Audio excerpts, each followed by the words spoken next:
Wheaties presents Night Beat.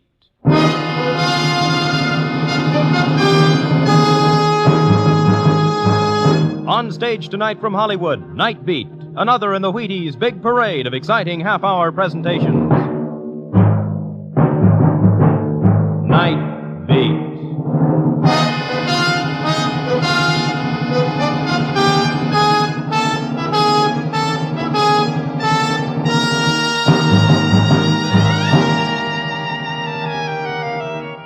Hi, this is Randy Stone.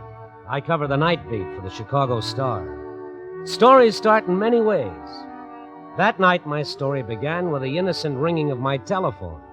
I didn't know that on the other end of the line was death. Night Beat, starring Frank Lovejoy as Randy Stone.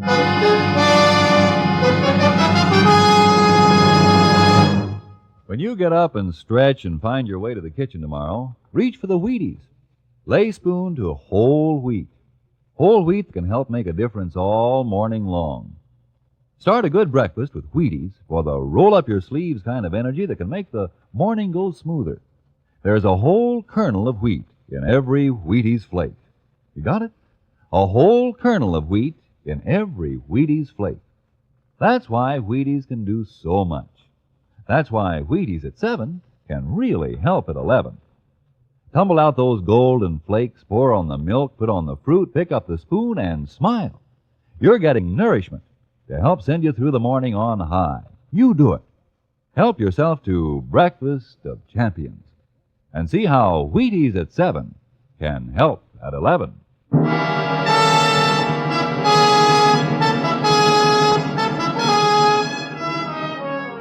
It was my night off. I locked the door, pulled down the window shades of my $6-a-week ivory tower, and took the cork from a bottle of, Mother Jones' soothing stomach syrup, and reached for, you should pardon the expression, a book. Oh, what the heck, a lot of people read books. School children, for instance. Tonight, some other poor sucker was walking the Night Beat, and as far as I was concerned, the whole world could take a walk. But as it turned out, the joke was on me. The world took a walk, all right into my snug little ivory tower. It began modestly enough with the ringing of my telephone. Yeah? Randy, this is Matt Kummel. Where have you been? Oh, look, Mr. Editor, I'm on my own time. I called every redhead in town. I called every bar and grill. I called the police station, the county hospital, the morgue. Where have you been? Well, you found me, Matt, at home. Oh, that's great. That's great. You'll never guess who's looking for you. Okay, I'll never guess. Mr. D. Stout's come to town.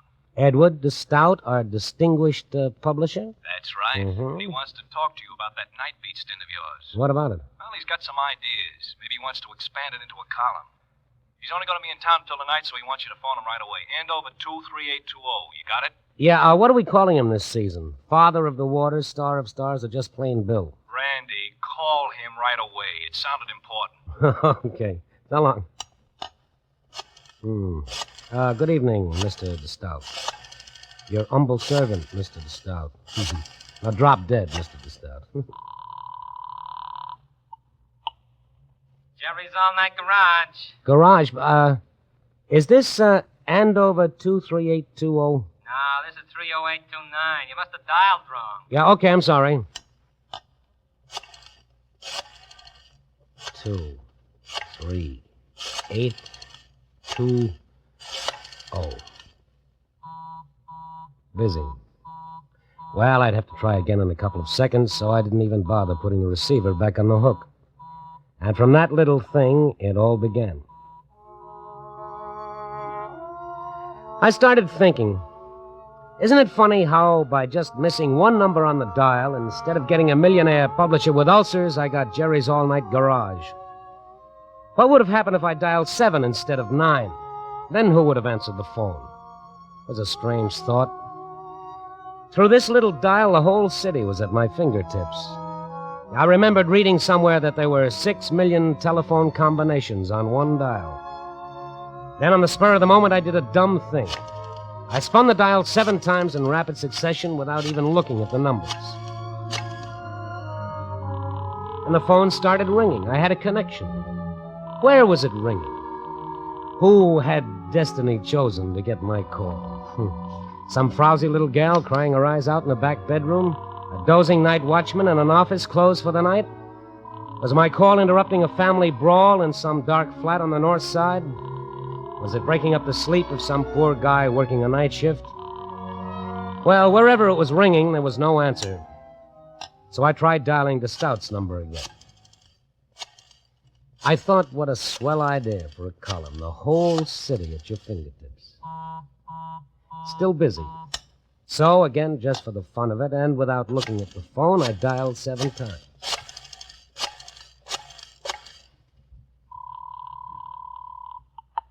Fred, listen, darling, don't hang up again. Let me talk to you. Please, please, darling. Hey, what is this? What? Oh, I thought... What do you want? Oh, nothing. I must have dialed the wrong number. I'm sorry. Wait a minute. Don't hang up. Maybe you can help me. Help you? What is it? My life's in danger. Come again? I've got to have a doctor right away. Well, I'll call one for you. But I can't have any doctor. I've got to call one who would understand. One who wouldn't betray Fred. Then why don't you call Fred's doctor? I've called Dr. Bechtel. Bechtel? Yes, Russell Bechtel. He's Fred's doctor. But his nurse says he's out on a call and she doesn't know where to reach him. I couldn't tell her the trouble I'm in. She wouldn't understand. She'd only tell me to call the police. The police? Yes. Fred's had one of his attacks. He's threatened to kill me again. And this time he's gone for a gun. Oh, well then, sister, you better call the police. No! They'd put Fred away for good, and I couldn't stand that. I'd rather be dead. I get it. You don't believe me. Oh, you catch on fast. Who put you up to it, honey? Sounds like the boys on the police beat. Listen, you've got to believe me. Does it say so in the Constitution? Look, I'm pretty busy. Please, please, you've got to. You've just got to. You've got to. Wait a minute. How could this be a gag? You didn't call me. I called you. I swear I'm telling you the truth. You've just got to believe me. It's my only chance. Keep talking. Look, I don't know who you are or how you happen to call this number, but if you don't help me, I'm finished. All Fred needs is a doctor, one we can depend on. Fred's been sick for a long time. When he gets these spells, he temporarily goes out of his mind. And Dr. Bechtel can always snap him out of it. Well, we'll call him. But I told you I can't reach Dr. Bechtel. Well... Oh, you must believe me. And you've got to promise not to call the police. What are you talking about? If your life's really in danger, of course I'll call the police. All right, then just forget the whole thing. Goodbye. Wait a minute. Don't hang up. Just give me a chance to catch my breath, will you? Now, let me see. Yes? Well, okay, you sound like a good kid. Maybe I can get you to a doctor. My doctor, Lawrence Blair. Will he do as I say? Yeah, but I better be able to tell him a few things about this, or he'll just tell me to go to bed with an ice bag and a couple of aspirins. Now, just who is this guy, Fred? He's my husband, Fred Schwery. He threatened to kill you? Yes, as soon as he returns. Why don't you get out of the house before he returns? I'm not in my house. Oh? We were out driving when he got this spell. Oh, it was terrible. Terrible. All right. Now, try to relax. Now, tell me about it. We started accusing me of not loving him anymore. And he threatened me like a madman. Yeah? Then he drove me to the studio and locked me in. Said he was going for a gun to kill me. Where is this studio? I'm not sure. I didn't watch closely. I was pleading with him all that time. Oh, fine. That makes it dandy. I never knew about the studio. He's a commercial artist, and I guess he came here to work. See, we've only been married for 3 months. Well, aren't there any windows you can break through and get out? No, it's on the 8th floor. Well, what about the fire escape? It's at the end of the building. I've pounded on the door and tried to get help, but no one's come. We haven't lived in the city very long. I've called a few friends we know, but no one's home. I don't know what to do. Now, look, there's no time for that. I'm going to get my doctor over to you. I got to know where you are. Now, you go and look out the window for any identifying landmarks that would help us find you. All right. But please don't hang No, up. I won't hang up. Now, go on. Step on it. While I waited for her to return, I opened my collar and I loosened my tie. What had I gotten into? Me? Nothing. But what about that poor kid? Why wasn't she back on that phone? Where was she? Come on, lady. Where was she? And then she was back. Hello? Yeah. Oh, I was so afraid you'd hung up. Well, now do you have any idea where you are? Well, there's a big warehouse directly across from this building. Yeah. And about a block east of here, I can see a radio tower. But I can't quite make out the name on it. A radio tower. What else? Well, there's just the usual apartment buildings along the street. But on the corner, there's a large supermarket. A supermarket? Anything else? Yes, there's a park a few blocks away. Looks like Lincoln Park. And the building you're in now, can you tell me anything about it? It's white brick. And there are 2 more floors above this one. All right, okay, we'll be able to find you. I'll call my doctor right away. He knows the city better than the guys who built it. He'll find you. And I'm going to stay right here at this phone. If anything goes wrong, I want you to call me right away. You understand? Yes, I will. My number is Butterfield 13003. Have you got that? Butterfield 13003. That's right. But remember now, I'm depending on you not to call the police. Yeah. Mm-hmm. Because if you do, I'll deny everything. Maybe that sounds crazy, but you don't know how much I love Fred. How wonderful he is to me when he's well. Yeah, well, kid, nothing sounds crazy to me anymore. I'm even ready for that thing about the storks. Now, don't forget to call me right back if you need me. I'll call my doctor right away. All right.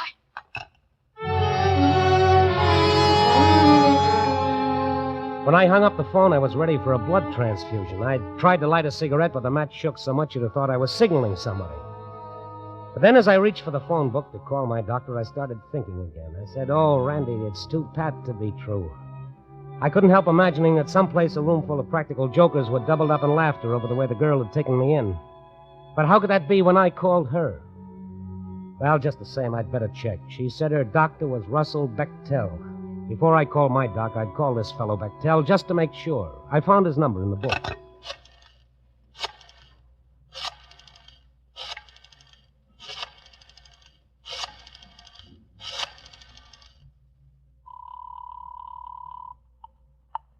Edgewater 66989. Dr. Bechtel's office? Yes. Who's calling, please? I'm a newspaperman on the store. I'd like to talk to the doctor. Oh, I'm sorry. He's not in now. He's out on a call. Can I help you? Well, maybe. Does the doctor have a patient named Fred Schwery? Well, these things are confidential. Yes, look, man, there's no time for that. A few moments ago, I spoke to Fred Schwery's wife. Well, She told me that Schwery had gone into a violent fit of some kind. he's had another attack? Yes, he's got her locked in his studio, and he's gone for a gun to kill her. Then you'd better call the police right away. You mean she was telling me the truth? I mean, Fred Schwery's a dangerous paranoiac. He's had 3 attacks in the last 2 months. Why wasn't he put away? Oh, the doctors begged that girl to commit him to asylum, but she's so stubborn. You know the address of Schwery's studio? No. The doctor might, Well, but I've no way of reaching him till he calls in. Our records show only Mr. Schwery's home address. all right, thank you. Will you please call me back if you reach the doctor? My number is Butterfield 13003. Yes, of course, but what are you going to do? Well, I don't know. She wants me to get my own doctor out there. She gave me enough landmarks to find the place. Oh, then you'd better hurry, because if Schwery's had another one of his attacks, and he gets to that girl with a gun, you'll never find her alive. Yes, I know. Goodbye, thank you. So, the poor kid had been telling me the truth. I know I ought to call the police, but I remembered her saying that if I did, she'd deny ever talking to me. Yes, and maybe she was stubborn like the nurse said, but she was also a mighty brave kid. I started looking through the phone book for my doctor's number. Black, Blaine, oh, where is it? Is it Blair, Jasper, Lawrence? There it is, Dr. Lawrence Blair, Radcliffe 41079. Before I could dial the number, my phone started ringing. Yeah? I can only talk for a second. I was looking down. I just saw Fred drive up in the car. It's too late for the doctor. Yeah, but not for the police. I'll call him right away. No, you can't. But don't you see your life is in danger? If he's insane, he's got to be restrained. Oh, please give me a little time to try to handle it my way. No, I refuse to. Then I'll tell Fred the police are coming for him. Give him a chance to get away. But you don't understand. I only understand that I love Fred. Nothing else matters one bit. I've talked him out of these attacks before, and I'm going to try to do it again. All right. How much time do you want? Give me half an hour. No, 15 minutes. If you don't call back in 15 minutes, I'll know you're in trouble, and I'll have the police out there at once. 15 minutes. All right, now I've got to hang up. He's unlocking the door. Now remember, 15 minutes. Yes, I've got to hang up now.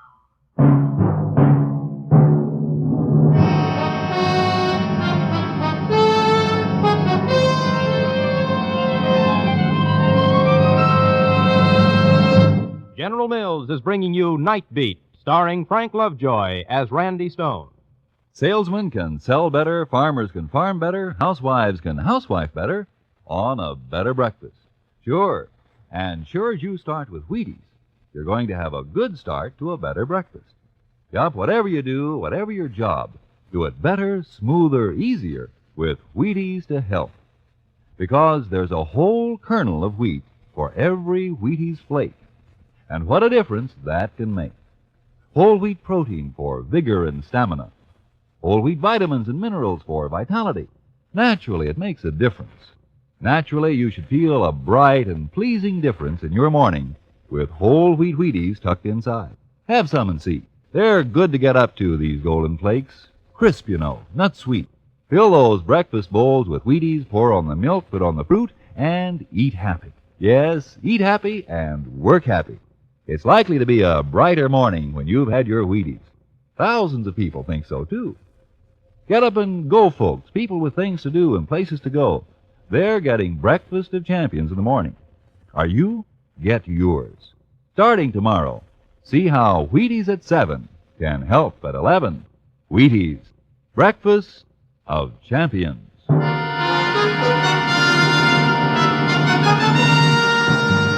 now back to Night Beat and Randy Stone.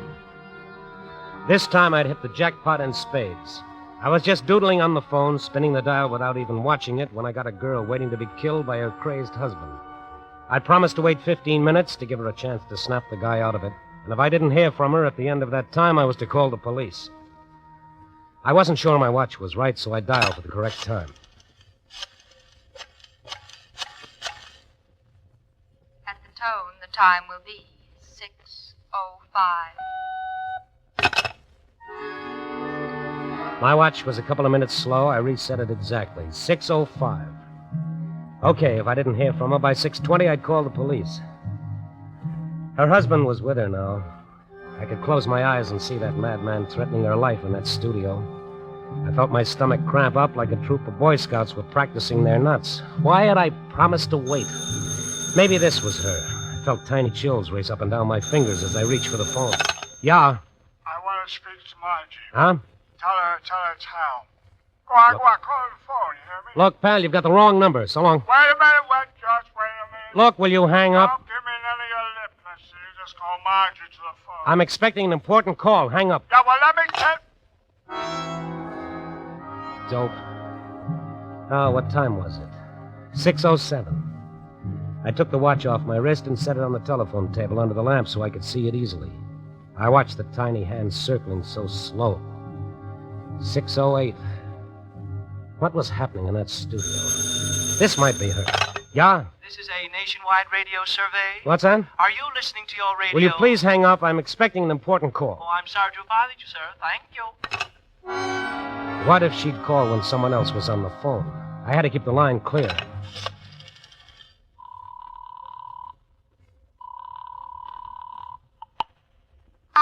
Operator, I'm expecting a very important call during the next 10 minutes, and I don't want to receive any other calls. Can you help me? Is the call you're expecting long distance, sir? No, it's local. It would be impossible to block out your line for local calls, sir, because then the call you're waiting for would be unable to come through. Oh, yes, I hadn't thought of that. Thank you. Bye. 6:09. Had only 1 minute gone by. I could feel my nerves tightening up like someone was turning a screw. She should be calling soon. What was happening to her? Miss Schwery? I want to speak to Margie. Didn't I tell you you've got the wrong number? Now get off the line and stay I off. got to rise up, all right, smart guy. You just put Margie on the phone, you hear me? You tell her it's Hal. Why doesn't that bum stop calling? Why didn't he stop? Oh, okay. Come on, relax, kid. Relax. 6:12. Why had I promised to wait? I should be calling the cops right now.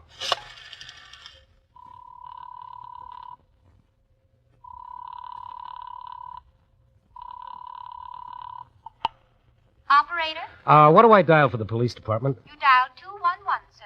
Or I can connect you. No, not yet. I was just wondering about it. Thank you. I promised her I'd wait. Maybe she could control the guy, but why wasn't she calling? 6:13. Time was passing so slow. Oh, if that's that drunk again. Who is it? Stone, what are you trying to do to me? Get me fired? Oh, Matt, it's you. Yeah, your boss and editor. Who are you expecting? Truth or consequences? Look, Matt, hang up, will you? I'm waiting for a call. Waiting for a call? Yeah. What's wrong with you, Randy? Didn't I tell you to call Mr. DeStout? He's waiting for your call, you crazy loon, and you know how our honored publisher likes to be kept waiting. Yeah, I haven't time to explain, Matt. Don't explain anything. Get on that phone and call Andover 23820. Now, that's an order. He just called and tore into me. He asked me if he was expected to phone you. He's pouting up there, Randy, feeling abused. And you know what happens when Mr. DeStout feels abused? Yes, all right. Hang up, Matt. You'll call him. Yes, right away. Hang up. Okay, and after you talk to him, call me back. tonight. Yeah. I looked at my watch, 6:17. There was just 3 minutes left to get her call. I couldn't phone to Stout now. What if she should phone when I was talking to someone else? What if she had only that one chance and all she got was a busy signal? No, I couldn't call now. Hello. Hello. Is this the Stone residence? Yes, what do you want? I'd like to speak to Mrs. Stone, if you don't mind. There isn't any Mrs. Stone. Look, I'm very busy. No, Mrs. Stone. Well, I'll just have to talk to you then, won't I? Yes, but some other time. I beg your pardon. I'm very busy now. Oh, this won't take but a tiny moment, and I have so many calls made. Look, madam. I've been appointed by our local committee to call you about the coming election, to ask you to cooperate with us in our drive to register all voters regardless of party. Madam, I'm not old enough to vote. But if we all vote, then don't you see we can do something? Look, I'm going to have to hang up. But for heaven's sake... Some other time. Yeah. Buddy, you better not hang up on me again. Will you stop calling this number? 6:19, and she hasn't called.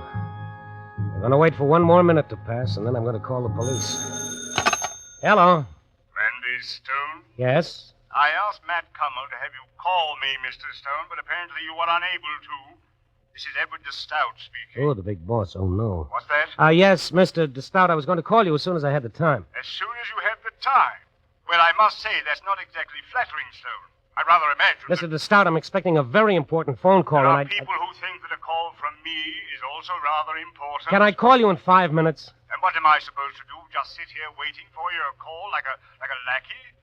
I believe Cummel told you I was leaving tonight. But, Mr. DeStout... So we'll talk now, if you don't mind. Look, instead of talking about this on the phone, how about me taking a cab over to your place as soon as my call comes through? We could talk it over much easier. Oh, I think we can handle the matter over the phone very nicely. But we can't handle it over the phone. Don't you see? A girl's life is at stake, and you prattle on like we had all day. A girl's life at stake, is it? Yes. I've heard about your talents for invention, Mr. Stone, but I don't think I enjoy the idea of you practicing them on me. Look, DeStout, I'm afraid I'm going to have to do something else you won't enjoy. I'm afraid I'm going to have to hang up. I wouldn't do that.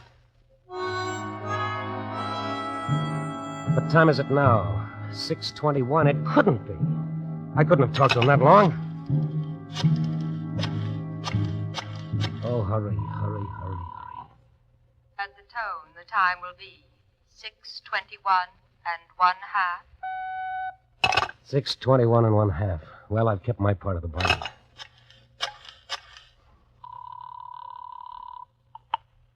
Police Department, Sergeant Harris speaking. Oh, Harris, this is Randy Stone. Listen to me closely. We don't have any time to lose.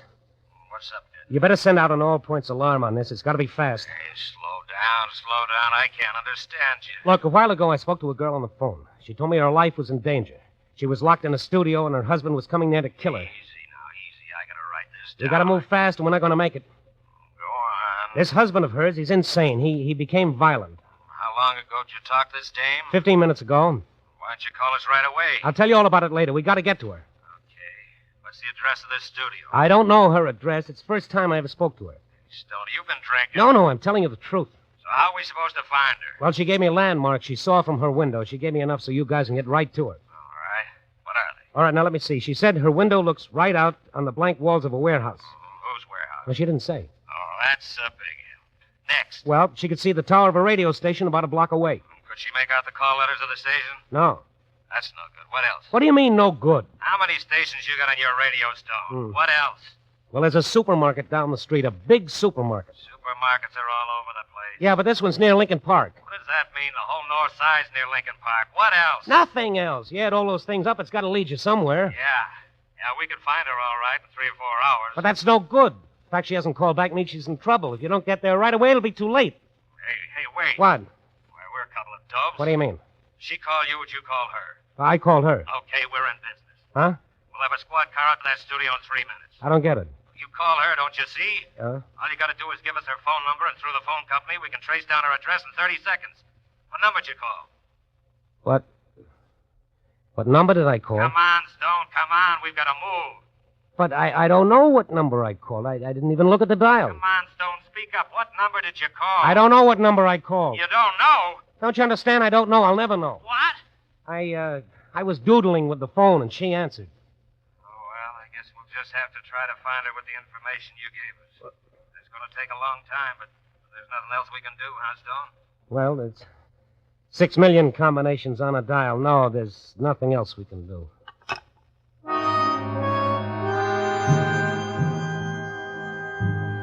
I hung up the phone and just sat there. I wanted to die quick and easy. What was I going to do now? How was I going to be able to go on living as though nothing had happened? I was just as much of a murderer as that crazy husband. How could I be so stupid? Why didn't I ask for a number? Why didn't I? Yeah? Mr. Stone? Yes? This is Dr. Bechtel's nurse, Mr. Stone. Yes. Oh, I'm so glad I got you. It's all right. What's all right? I was able to locate Dr. Bechtel just after you called. You what? He knew the address of the studio all right, and he got there in plenty of time. We're sending Snorri to a sanitarium for treatment. And the girl? Oh, she's fine. Had to give her a sedative, though. That's why she didn't call herself. But all's well that ends well, like they say. Oh, you know what I've been doing the last 15 minutes waiting for her call? I'm half nuts myself. I'm ready for a straitjacket. But, Mr. Stone... Why didn't you call me right away? But, Mr. Stone, I've been trying. Your line's been busy.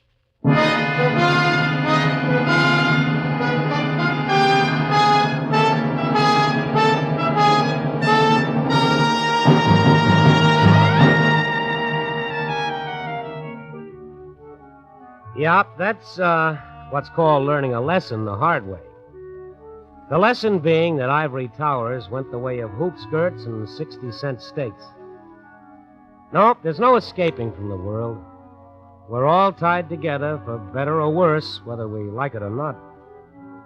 And no matter how well you lock your windows and bar your door, the dreams and the fears and the hopes of all your fellow men are still no farther away than your fingertips. Oh, no, I won't answer. No, I can't. Oh, well, what's the use? Yeah? Listen, I want to speak to Margie. Oh, shut up. Oh, you know something? Next month I may decide not to pay my phone bill. Copy... Oh, no, what am I doing?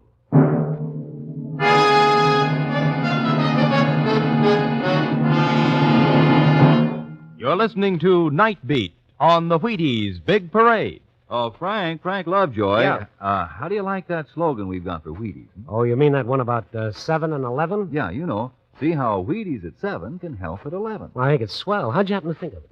Well, can you keep a secret? Oh, Silent Frank, they call me. Shoot. Well, the other morning I missed my Wheaties. Imagine. And I tell you, Frank, by 11 o'clock I felt like I'd been put through the ringer. I was worn to a frazzle. Well, that just goes to show you. You know it. It certainly convinced me that if you eat Wheaties at 7, you get the energy you need to help you feel good right on to lunchtime. Oh, so you thought up see how Wheaties at 7 can help at 11, hmm? Well, no wonder they call you the Wheaties man. That's right, Frank. Good night. Night.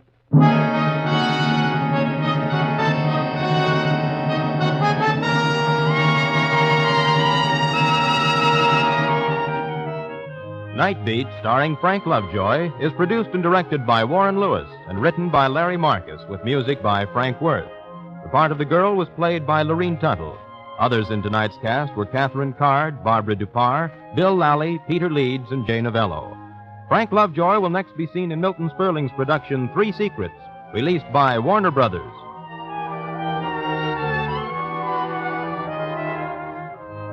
Listen next week and every week as Randy Stone searches through the city for the strange stories waiting for him in the darkness. And this is the Wheaties man, Frank Martin, inviting you to listen also Tuesday, that's tomorrow night, to the Penny Singleton Show on the Wheaties Big Parade.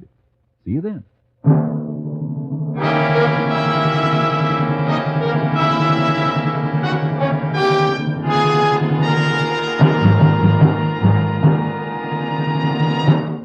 Night Beat came to you from Hollywood.